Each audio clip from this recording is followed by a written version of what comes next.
In a story filled with gods and monsters, there's one character who never throws a single punch.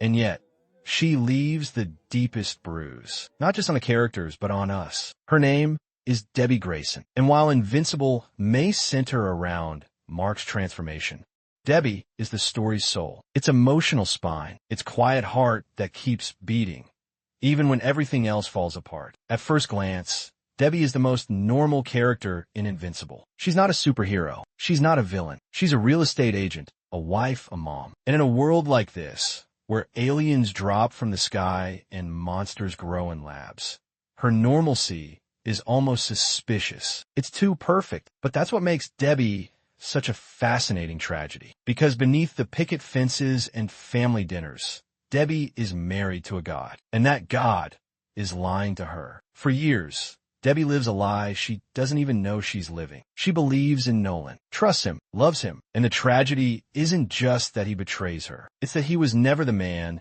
she thought he was to begin with. She built a life on sand and didn't realize it until it all came crashing down. There's a moment in every horror story where the victim hears a noise upstairs. They pause. They feel in their gut something's wrong, but they don't know what. Debbie's arc is that moment stretched over an entire season. She notices the details, the way Nolan gets defensive, the strange disappearances, the coldness creeping into his voice. And she begins to question, not just him, but herself, her instincts, her memories, every anniversary, every laugh, every late night talk. What if it all meant nothing?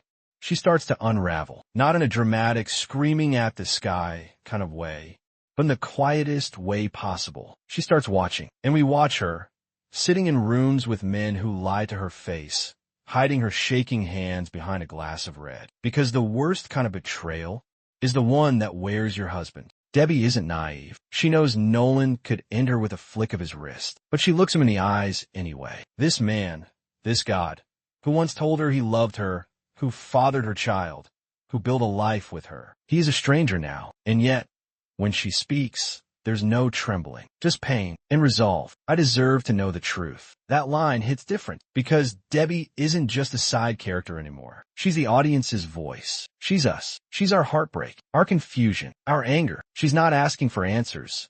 She's demanding them because love without truth is just a cage. When Nolan finally reveals who he is, he doesn't just destroy a marriage. He destroys a reality. Debbie is left with the wreckage of a husband who never loved her the way she loved him, of a family built on half-truths and hidden motives, of a son who now knows his father sees him as a tool, or worse, a pet. And still, Debbie doesn't collapse. She mourns. She screams. She drinks. But she also fights, not with fists, but with love. She fights for Mark's heart, for his humanity, for the chance to give him something Nolan never could. A reason to believe that he's worth loving. Mark may be the show's hero, but Debbie is the reason he stays human. She grounds him, reminds him that his life doesn't begin and end with superpowers, that he was someone before he could fly, and he'll still be someone long after the capes fall. Debbie doesn't try to become a warrior. She doesn't chase revenge. She just shows up every day with all her pain, all her brokenness. She stays. That's strength, not the kind that knocks buildings over, but the kind that holds up a family when the whole world is crumbling. In a show that constantly asks, what does it mean to be human?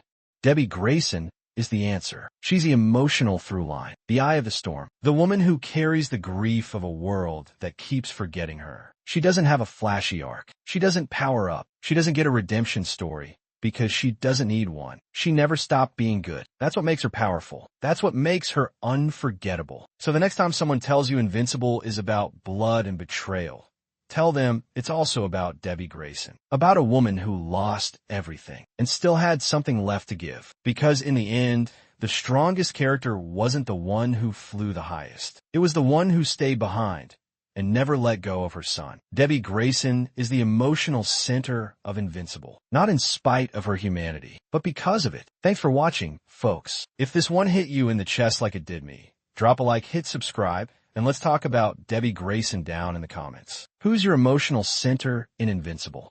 Was it Debbie? Mark? Someone else entirely? I'm Joke. And yeah, that's whack.